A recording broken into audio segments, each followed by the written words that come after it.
नमस्कार, मैं हूं कोमल राव। आप देख रहे हैं एनजेपी इंडिया। आज सबसे बड़ी चर्चा है G20 समिट के लिए छपवाए गए निमंत्रण पत्रों के सोशल मीडिया और मेन स्ट्रीम मीडिया के माध्यम से बाहर आए प्रारूप की भाषा की।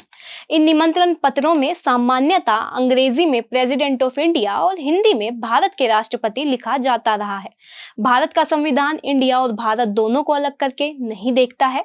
हमारे संविधान के भाग 1 के अनुच्छेद प्रथम की प्रथम पंक्ति यही है कि संघ का नाम और राज्य क्षेत्र एक भारत अर्थात इंडिया राज्यों का संघ होगा।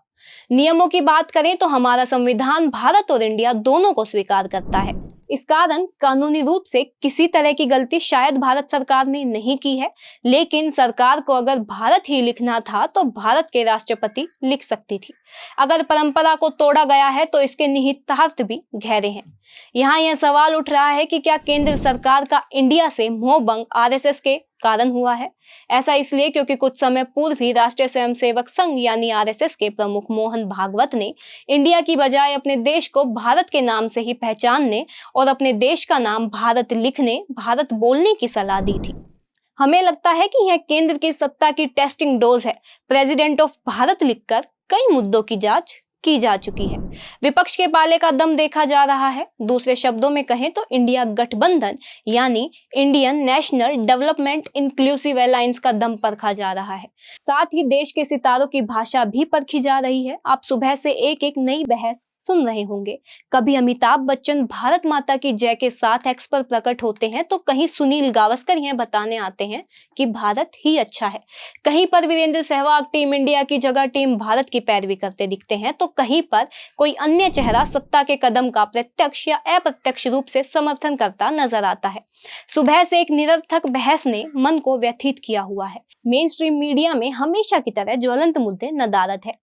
G20 के निमंत्रण पत्र का प्रारूप सामने आते ही अचानक तमाम भाजपा इस कदम को गुलामी की मानसिकता पर चोट करार देना शुरू कर देते हैं।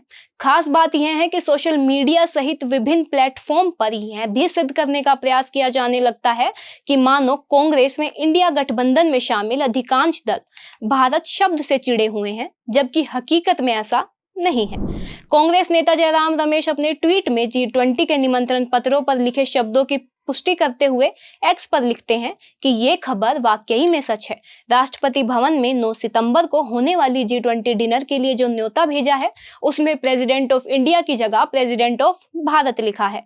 अगर संविधान के आर्टिकल 1 को पढ़ें तो उसमें लिखा है कि भारत जो कि इंडिया है एक राज्यों का समूह होगा, लेकिन अब इस राज्यों के समूह पर भी हमला हो रहा है। विपक्ष इस कारण अधिक हमलावर है क्योंकि कुछ दिन पहले ही भाजपा विरोधी विपक्षी दलों ने अपने गठबंधन को INDIA यानी इंडिया नाम दिया है। अब संवैधानिक स्थिति पर बात करते हैं। केंद्र सरकार ने 18 से 22 सितंबर तक संसद का विशेष सत्र बुलाया है। पहले इस बात की चर्चा रही कि वन नेशन वन इलेक्शन की अवधारणा के लिए ऐसा किया जा रहा है, जबकि आज यह कहा जा रहा है कि सरकार इंडिया शब्द हटाकर केवल भारत पर ही मोहर लगाने वाली है। इस बारे में अगर संवैधानिक स्थिति की बात करें तो देश के संविधान से इंडिया शब्द को हटाना असंभव नहीं तो कठिन जरूर होगा। भाजपा वाले आज इंडिया से जितनी नफरत दिखा रहे हैं और उसे गुलामी का प्रतीक बता रहे हैं, वैसा पहले नहीं दिखाया गया। पता नहीं कितनी ही योजनाओं का नाम मोदी सरकार ने स्किल इंडिया व खेल इंडिया आदि रखा है। भारतीय करेंसी हो या फिर IIT या आयुर्विज्ञान संस्थान, हर जगह सम्मान से इंडिया भी दर्ज है और भारत भी। मगर पता नहीं क्यों बीच बीच में अकारण के मुद्दे सामने आ जाते हैं और वास्तविक मुद्दे गौण हो जाते हैं। इस तरह की निरर्थक बहस शुभ संकेत नहीं है। आज इस विषय पर इतना ही। जाते जाते यहाँ बता दें कि अतीत में इंडिया शब्द को लेकर मामला 2 बार सुप्रीम कोर्ट में भी जा चुका है। दोनों बार सुप्रीम कोर्ट ने याचिका खारिज की है। सुप्रीम कोर्ट ने एक बार यह भी टिप्पणी की थी कि याचिकाकर्ता को जो नाम अच्छा लगता है उसका इस्तेमाल करें। दोनों नाम स्वीकार्य हैं। आज के लिए बस इतना ही। इसी के साथ हमारे चैनल को लाइक शेयर सब्सक्राइब करना मत भूलिएगा।